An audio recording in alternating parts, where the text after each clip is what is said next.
بسم اللہ الرحمن الرحیم۔ السلام علیکم۔ یہ کتاب آپ کے لیے کاشان بصیرت کے یوٹیوب چینل کی جانب سے ریکارڈ کی جا رہی ہے۔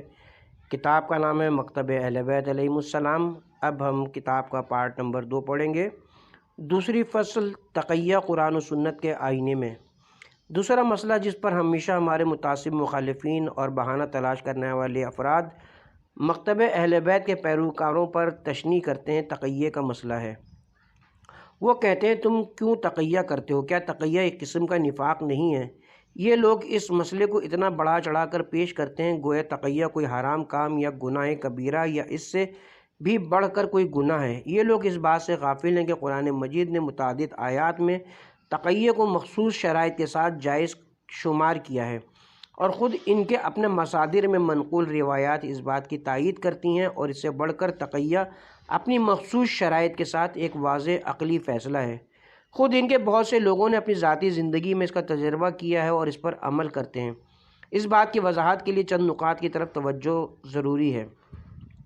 نمبر 1، تقیہ کیا ہے؟ تقیہ یہ ہے کہ انسان اپنے مذہبی عقیدے کو شدید اور متعصب مخالفین کے سامنے کے جو اس کے لیے خطرہ ایجاد کر سکتے ہوں چھپا لے۔ مثال کے طور پر اگر ایک موحد مسلمان ہر دھرم بت پرستوں کے چنگل میں پھنس جائے، اب اگر وہ اسلام اور توحید کا اظہار کرتا ہے تو وہ اس کا خون بہا دیں گے یا اسے جان مال یا ناموس کے اعتبار سے شدید نقصان پہنچائیں گے۔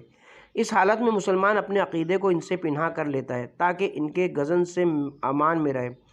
یا مثلاً اگر ایک شیعہ مسلمان کسی بیابان میں ایک ہر دھرم وہابی کے ہاتھوں گرفتار ہو جائے جو شیعوں کا خون بہانا مباح سمجھتا ہے، اس حالت میں وہ مومن اگر اپنی جان مال اور ناموس کی حفاظت کے لیے اس وہابی سے اپنا عقیدہ چھپا لیتا ہے تو ہر عاقل اس بات کی تصدیق کرتا ہے کہ ایسی حالت میں یہ کام مکمل طور پر منطقی ہے، اور عقل بھی یہاں یہی حکم لگاتی ہی ہے، کیونکہ خواہ مخواہ اپنی جان کو متعصب لوگوں کی نظر نہیں کرنا چاہیے۔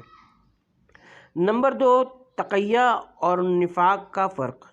نفاق بالکل تقیہ کے مقابلے میں۔ نفاق وہ ہوتا ہے جو باطن میں اسلامی قوانین پر عقیدہ نہ رکھتا ہو یا ان کے بارے میں شک کرتا ہو، لیکن مسلمانوں کے درمیان اسلام کا اظہار کرتا ہو۔ جس تقیہ کے ہم قائل ہیں وہ یہ ہے کہ انسان باطن میں صحیح اسلامی عقیدہ رکھتا ہو، البتہ صرف ان شدت پسند وہابیوں کا پیروکار نہیں ہے جو اپنے علاوہ تمام مسلمانوں کو کافر سمجھتے ہیں، ان کے لیے کفر کا خط کھینچ دیتے ہیں اور انہیں دھمکیاں دیتے ہیں۔ جب بھی ایسا با ایمان شخص اپنی جان مال یا ناموس کی حفاظت کے لیے اس متعصب ٹولے سے اپنا عقیدہ چھپا لے، اس کو تقیہ کہتے ہیں، اور اس کے مقابل والا نقطہ نفاق ہے۔ نمبر 3، تقیہ عقل کے ترازو میں۔ تقیہ حقیقت میں ایک دفاعی ڈھال ہے، اسی لیے ہماری روایات میں اسے ترس المومن یعنی با ایمان لوگوں کی ڈھال کے عنوان سے یاد کیا گیا ہے۔ کسی انسان کی عقل اجازت نہیں دیتی کہ انسان اپنے باطنی عقیدے کا خطرناک اور غیر منطقی افراد کے سامنے اظہار کرے اور خواہ مخواہ اپنی جان مال یا ناموس کو خطرے میں ڈالے، کیونکہ بلا وجہ طاقت اور وسائل کو ضائع کرنا کوئی عقلی کام نہیں ہے۔ تقیہ اس طریقہ کار کے مشابہ ہے جسے تمام فوجی میدان جنگ میں استعمال کرتے ہیں۔ اپنے آپ کو درختوں، سرنگوں اور ریت کے ٹیلوں کے پیچھے چھپا لیتے ہیں اور اپنا لباس درختوں کی شاخوں کے رنگ جیسا انتخاب کرتے ہیں تاکہ بلا وجہ ان کا خون بدر نہ ہو جائے۔ دنیا کے تمام عقلاء اپنی جان کی حفاظت کے لیے سخت دشمن کے مقابلے میں تقیہ والی روش سے استفادہ کرتے ہیں۔ کبھی بھی عقلائی کسی کو ایسا طریقہ اپنانے پر سرزنش نہیں کریں گے۔ آپ دنیا میں ایک انسان بھی ایسا نہیں ڈھونڈ سکتے جو تقیہ کو اس کی شرائط کے ساتھ قبول نہ کرتا ہو۔ نمبر 4، تقیہ کتاب الہی میں۔ قرآن مجید نے متعدد آیات میں تقیہ کو کفار اور مخالفین کے مقابلے میں جائز قرار دیا ہے۔ مثال کے طور پر چند آیات پیش خدمت ہیں۔ آل فرعون کے مومن کی داستان میں یوں بیان ہوا ہے، سورہ غافر آیت نمبر 28، اور فرعون کے خاندان میں سے ایک مرد مومن نے کہا جو اپنے ایمان کو چھپائے رکھتا تھا، کیا تم ایک شخص کو صرف اس بات پر قتل کرنا چاہتے ہو کہ وہ کہتا ہے کہ میرا پروردگار اللہ ہے، حالانکہ وہ تمہارے پروردگار کی طرف سے تمہارے پاس بینات معجزات لے کر آیا ہے، اگر وہ جھوٹا ہے تو اس کے جھوٹ کا وبال اسی پر پڑے گا، اور اگر وہ سچا ہے تو جس عذاب کی وہ تمہیں دھمکی دیتا ہے تو اس کا کچھ حصہ تو تمہیں پہنچ کر رہے گا۔ بے شک اللہ اس شخص کو ہدایت نہیں دیتا جو حد سے بڑھنے والا اور بڑا جھوٹا ہو۔ پھر مزید مومن کہتا ہے اسے اس کے حال پر چھوڑ دو، اگر جھوٹ کہتا ہے تو جھوٹ کا اثر اس کے دامن گیر ہوگا، اور اگر سچ کہتے ہیں تو ممکن ہے بعض عذاب کی جو دھمکیاں اس نے سنائی ہیں وہ تمہارے دامن گیر ہو جائیں۔ بس اس طریقے سے آل فرعون کے اس مومن نے تقیہ کی حالت میں یعنی اپنے ایمان کو مخفی رکھتے ہوئے اس ہٹ دھرم اور متعصب ٹولے کو کہ جو حضرت موسیٰ علیہ السلام کے قتل کے درپے تھا ضروری نصیحتیں کر دیں۔ بے قرآن مجید کے ایک دوسرے صریح فرمان میں یوں پڑھتے ہیں، سورہ آل عمران آیت نمبر 28، خبردار اہل ایمان کو چھوڑ کر کافروں کو دوست اور سرپرست نہ بنائیں، اور جو ایسا کرے گا اس کا خدا سے کوئی تعلق اور سروکار نہیں ہوگا مگر یہ کہ تمہیں ان کافروں سے خوف ہو تو پھر بقصد تقیہ اور بچاؤ، ایسا کرنے میں کوئی حرج نہیں ہے، اور خدا تمہیں اپنی ذات سے ڈراتا ہے اور خدا ہی کی طرف پلٹ کر جانا ہے۔ اس آیت میں دشمنان حق کی دوستی سے مکمل طور پر منع کیا گیا ہے، مگر اس صورت میں اجازت ہے کہ جب ان کے ساتھ اظہار دوستی نہ کرنا مسلمانوں کی آزار و اذیت کا سبب بنے، اس وقت ایک دفاعی ڈھال کے طور پر ان کی دوستی سے تقیہ کی صورت میں فائدہ اٹھایا جائے۔ جناب عمار یاسر اور ان کے ماں باپ کی داستان کو تمام مفسرین نے نقل کیا ہے۔ یہ تینوں اشخاص مشرکین عرب کے چنگل میں پھنس گئے تھے، اور مشرکین نے انہیں پیغمبر اکرم صلی اللہ علیہ وسلم سے اظہار برات کرنے کو کہا۔ جناب عمار کے والدین نے اعلان لا تعلق سے انکار کیا، جس کے نتیجے میں وہ شہید ہو گئے، لیکن جناب عمار نے تقیہ کرتے ہوئے ان کی مرضی کی بات کہہ دی، اور اس کے بعد جب گریہ کرتے ہوئے پیغمبر اکرم صلی اللہ علیہ وآلہ وسلم کی خدمت میں آئے تو اس وقت یہ آیت نازل ہوئی، سورہ نحل آیت نمبر 106، جو کوئی اللہ پر ایمان لانے کے بعد کفر کرے سوائے اس صورت میں کہ اسے مجبور کیا جائے، جبکہ اس کا دل ایمان پر مطمئن ہو کہ اس پر کوئی مواخذہ نہیں ہے، لیکن جو کشادہ دلی سے کفر اختیار کرے، زبان سے کفر کرے اور اس کا دل اس کفر پر رضا مند ہو، تو ایسے لوگوں پر اللہ کا غضب ہے اور ان کے لیے بڑا عذاب ہے۔ پیغمبر اکرم صلی اللہ علیہ وسلم نے جناب عمار کے والدین کو شہداء میں شمار کیا، اور جناب عمار یاسر کی آنکھوں سے آنسو صاف کیے اور فرمایا تجھ پر کوئی گناہ نہیں ہے، اگر پھر مشرکین تمہیں مجبور کرے تو انہی کلمات کا تکرار کرنا۔ تمام مسلمان مفسرین کا اس آیت کی شان نزول کے بارے میں اتفاق ہے کہ یہ آیت جناب عمار یاسر اور ان کے والدین کے بارے میں نازل ہوئی، اور بعد میں رسول خدا صلی اللہ علیہ وسلم نے یہ جملات بھی عطا فرمائے، تو اس اتفاق سے عیاں ہو جاتا ہے کہ سب مسلمان تقیہ کے جواز کے قائل ہیں۔ ہاں یہ بات باعث تعجب ہے کہ قرآن مجید سے اتنی محکم عدلہ اور اہل سنت مفسرین کے اقوال کے باوجود شیعہ کو تقیہ کی خاطر مورود طعن قرار دیا جاتا ہے۔ جی ہاں، نہ تو جناب عمار منافق تھے، نہ ہی آل فرعون کا وہ مومن منافق تھا، بلکہ تقیہ کے دستور الہی سے انہوں نے فائدہ اٹھایا۔ نمبر 5، تقیہ اسلامی روایات میں۔ اسلامی روایات میں بھی تقیہ کا کثرت سے ذکر ملتا ہے۔ مثال کے طور پر مسند ابی شیبہ اہل سنت کی معروف مسند ہے، اس میں مسلمہ قذاب کی داستان میں نقل ہوا ہے کہ مسلمہ قذاب نے رسول خدا صلی اللہ علیہ وسلم کے 2 اصحاب کو اپنے اثر و رسوخ والے علاقے میں گرفتار کر لیا، اور دونوں سے سوال کیا کیا تم گواہی دیتے ہو کہ میں خدا کا نمائندہ ہوں؟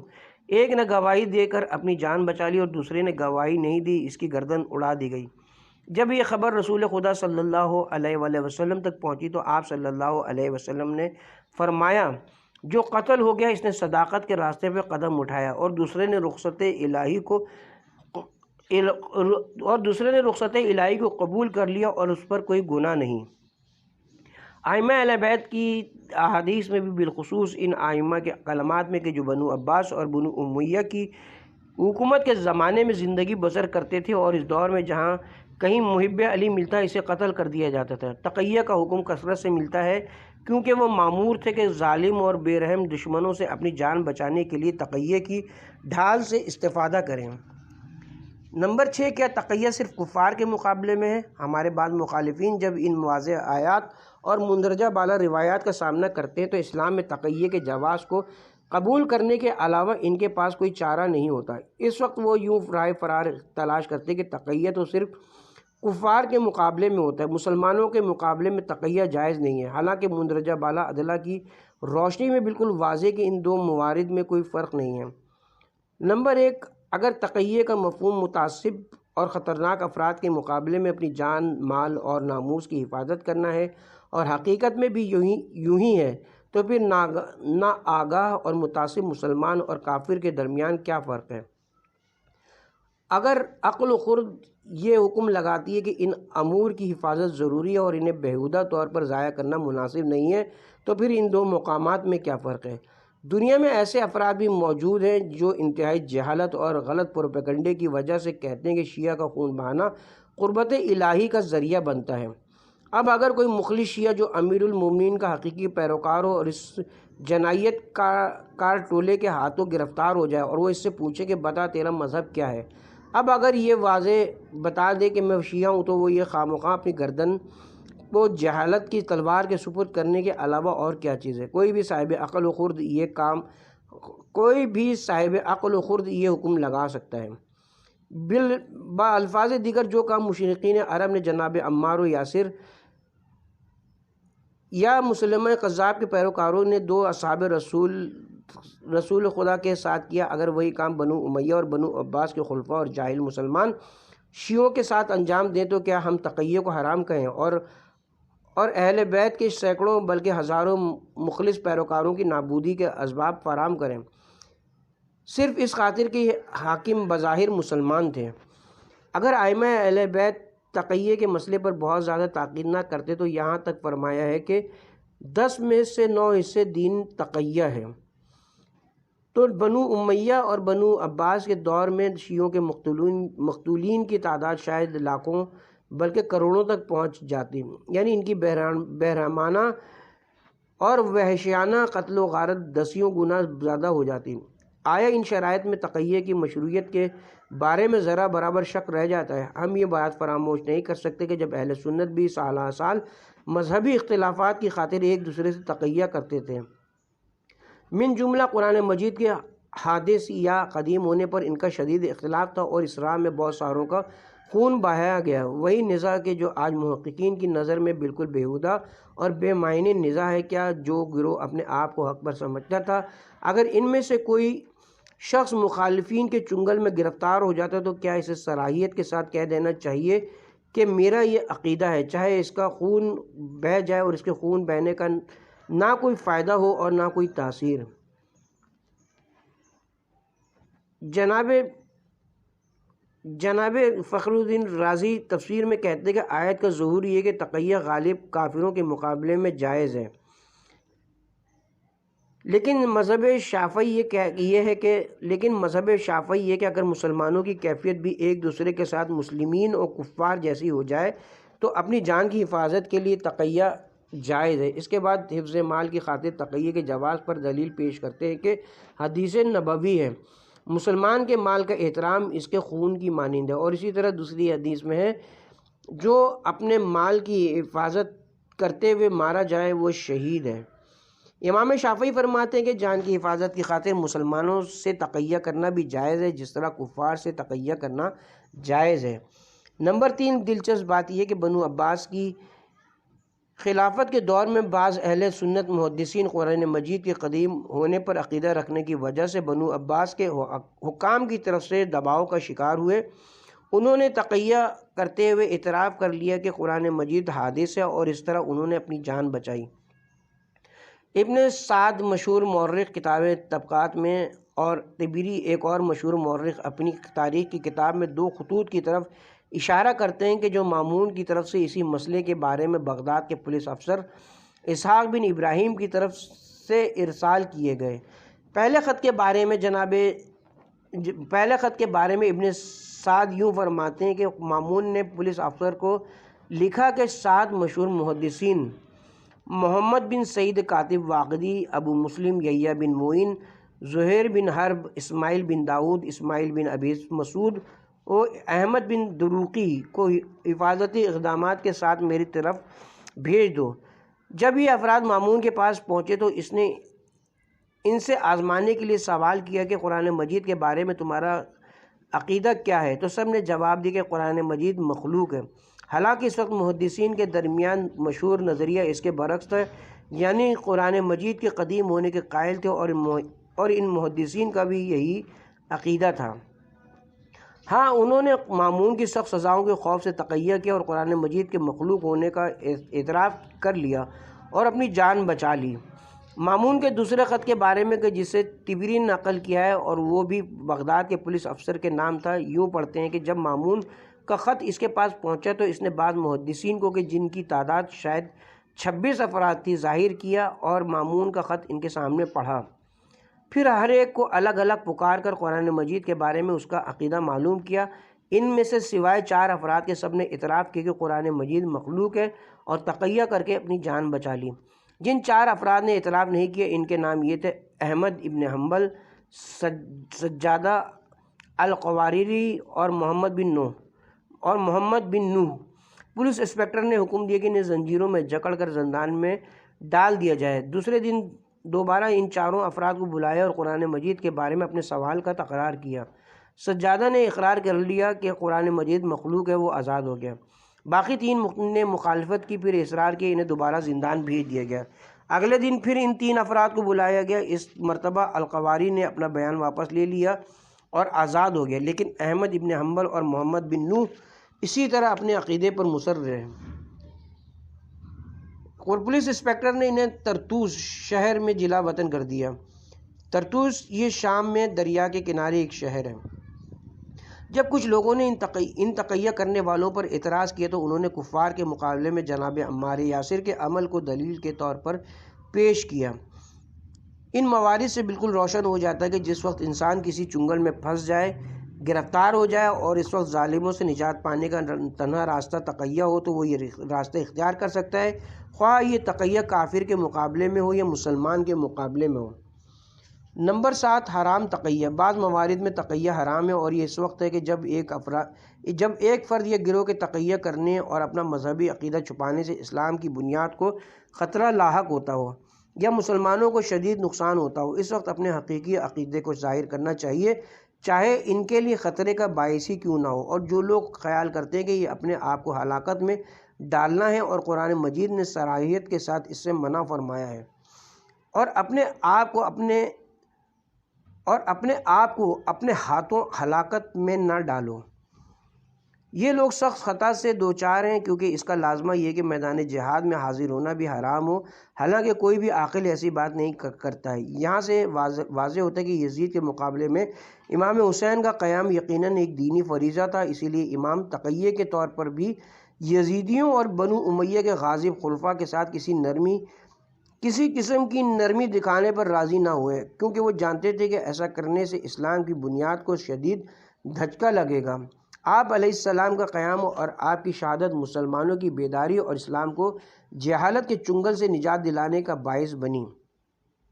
مصلحت آمیز تقیہ، یہ تقیہ کی ایک دوسری قسم ہے اور اس سے مراد یہ کہ ایک مذہب والے مسلمانوں کی صفوں میں وحدت برقرار رکھنے کے لیے ان باتوں میں جن سے دین و مذہب کی بنیاد کو کوئی نقصان نہیں پہنچتا دوسرے تمام فرقوں کے ساتھ ہم آہنگی اور یکجہتی کا ثبوت دیتے ہیں۔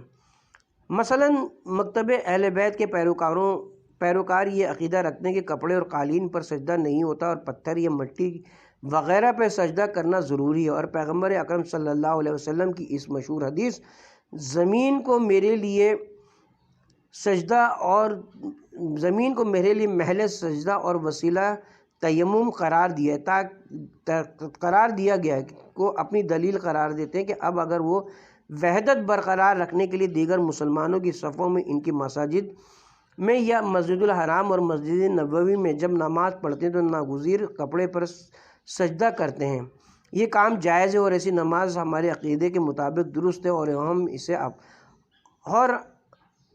اسے ہم مدارہ کرنے والے مصلحت آمیز تقیہ کہتے ہیں، کیونکہ اس میں جان و مال کا خوف درکار نہیں ہے، بلکہ اس میں تمام اسلامی فرقوں کے ساتھ مدارہ کرنے اور اس میں معاشرت کا عنوان درپیش ہے۔ تقیہ کی بحث کا ایک بزرگ عالم دین کے کلام کے ساتھ اختتام کرتے ہیں۔ ایک شیعہ عالم دین کی مصر میں الازہر کے ایک بزرگ استاد سے ملاقات ہوئی۔ اس نے شیعہ عالم کو سرزنش کرتے ہوئے کہا، میں نے سنا ہے کہ تم لوگ تقیہ کرتے ہو۔ شیعہ عالم دین نے جواب میں کہا، رحمت الہی سے دور ہوں وہ لوگ جنہوں نے ہمیں تقیہ پر مجبور کیا۔ یعنی اگر دشمنوں کی طرف سے ہماری جان و مال کو خطرہ نہ ہوتا تو ہم کبھی بھی تقیہ نہیں کرتے۔ فصل سوم، عدالت صحابہ۔ اس میں کوئی شک و شبہ نہیں کہ پیغمبر اکرم صلی اللہ علیہ وسلم کے اصحاب خصوصی امتیازات سے بہرہ مند تھے۔ وحی الہی اور آیات کو پیغمبر اکرم کی زبان مبارک سے سنتے تھے، حضرت کے معجزات کا مشاہدہ کرتے تھے اور آپ کی قیمتی باتوں کے ذریعے پرورش پاتے تھے۔ حضرت کے عملی نمونوں اور اسوہ حسنہ سے بہرہ مند تھے۔ اسی وجہ سے ان کے درمیان ایسی بزرگ اور ممتاز شخصیات نے تربیت پائی کہ جہاں اسلام جن کے وجود پر فخر و مباحات کرتا ہے، لیکن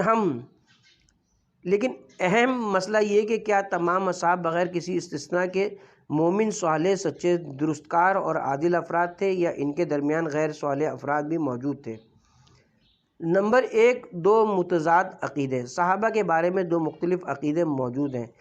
پہلا عقیدہ یہ کہ تمام اصحاب بغیر کسی استثناء کے پاکیزگی و طہارت کے نور سے منور ہیں اور سبھی صالح، عادل، باتقوی اور صادق تھے۔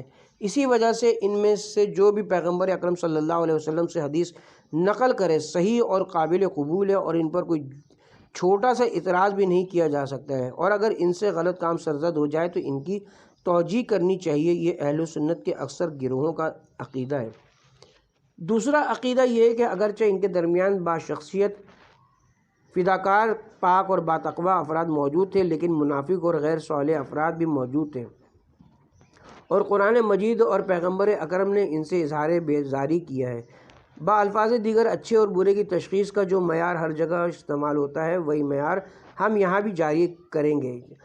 چونکہ یہ پیغمبر اکرم صلی اللہ علیہ وسلم کے اصحاب تھے، اس لیے ان کے بارے میں ہمارا اصلی و بنیادی نظریہ یہ ہے کہ یہ نیک و پاک افراد ہیں، لیکن اس کے باوجود ہم حقائق سے ہرگز چشم پوشی نہیں کریں گے اور عدالت و صدق سے منافی اعمال کے صدور پر غض بصر نہیں کریں گے، چونکہ یہ کام اسلام اور مسلمین پر ایک کاری ضرب لگاتا ہے اور اسلام کی 4 دیواری میں منافقین کے داخلے کا سبب بنتا ہے۔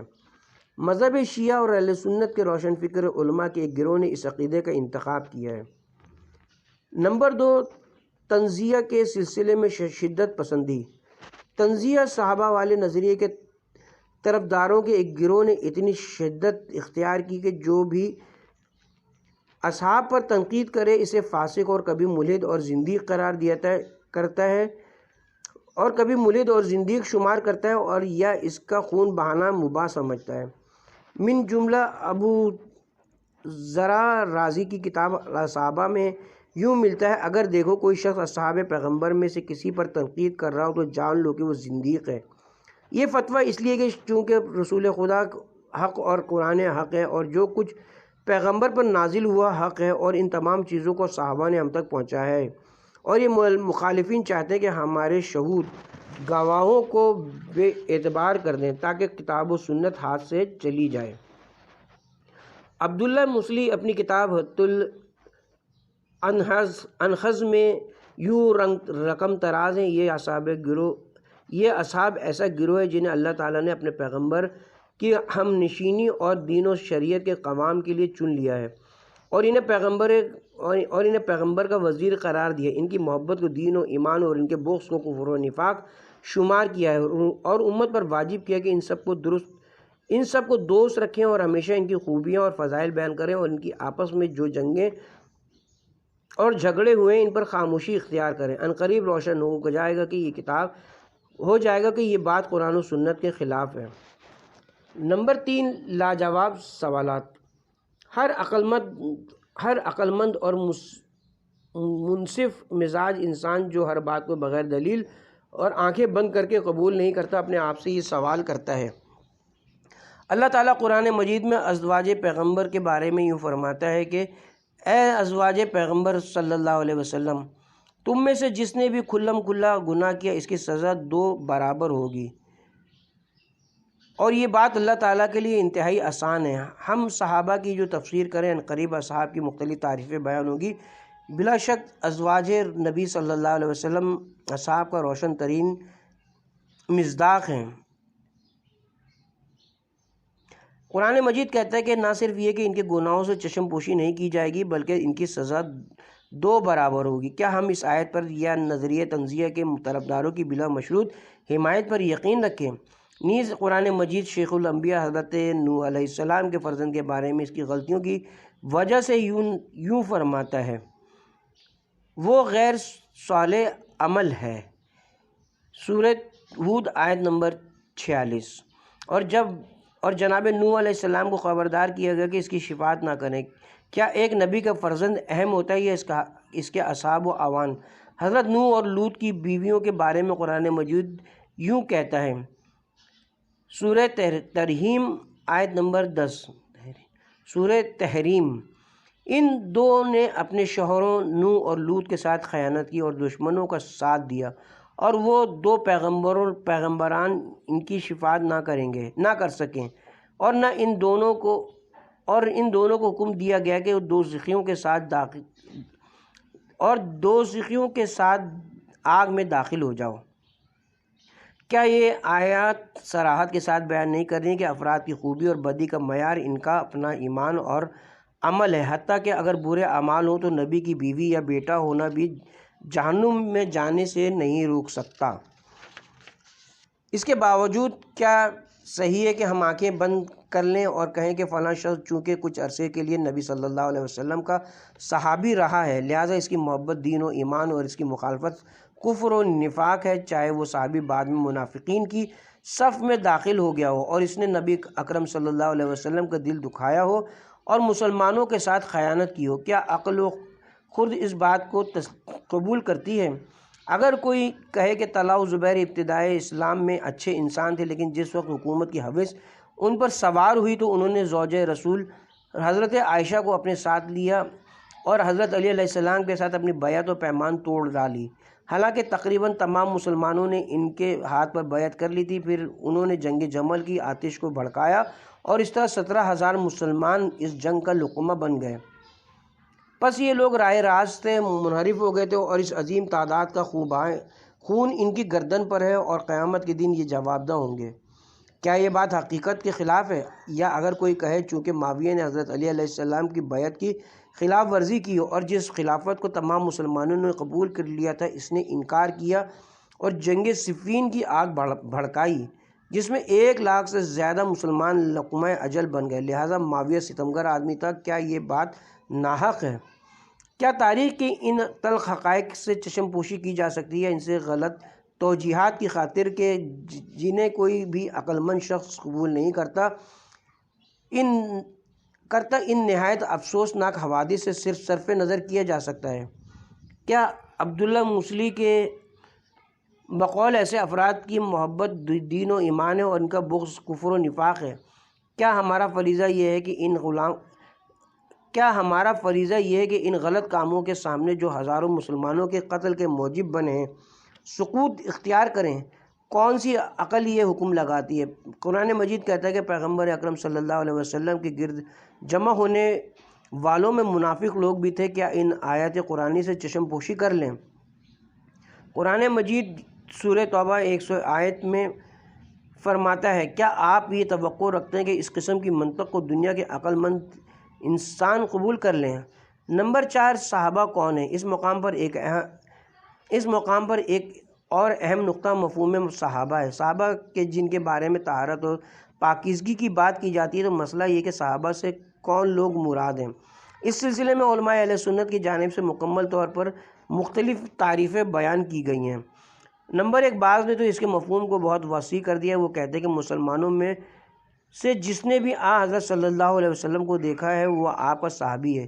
اسی تعبیر کو بخاری نے ذکر کیا، وہ یوں لکھتے ہیں، اہل سنت کے معروف عالم جناب احمد بن حنبل نے بھی صحابی کے مفہوم کو بہت وسیع بیان کیا ہے۔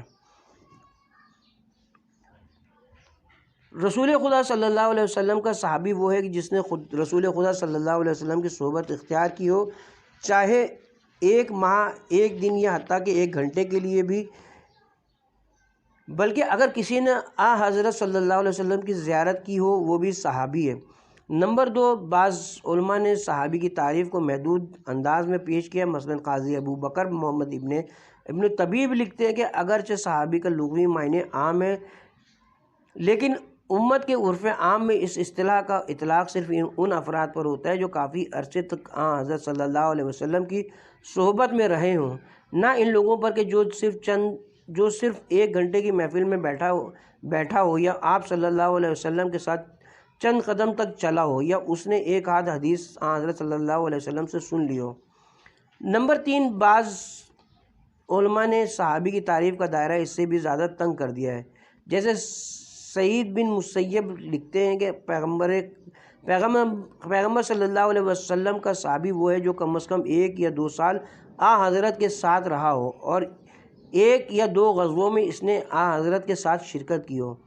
ان تعارف اور دیگر تعریفوں میں جنہیں طوالت کے خوف کی وجہ سے ذکر نہیں کیا جا رہا ہے، مشخص نہیں ہے کہ اس قدائس کے دائرے میں آنے والے افراد کون سے ہیں۔ اکثر علماء نے اسی وسیع معنی کو اختیار کیا ہے، اگرچہ ہماری مد نظر ابحاث میں ان تعریفوں کے اختلاف سے زیادہ فرق نہیں پڑتا ہے، جیسا کہ عنقریب روشن ہو جائے گا کہ سیرت رسول صلی اللہ علیہ وسلم کی خلاف ورزی کرنے والے اکثر وہ افراد ہیں جو کافی عرصے تک آپ صلی اللہ علیہ وسلم کے ہم نشین رہے ہیں۔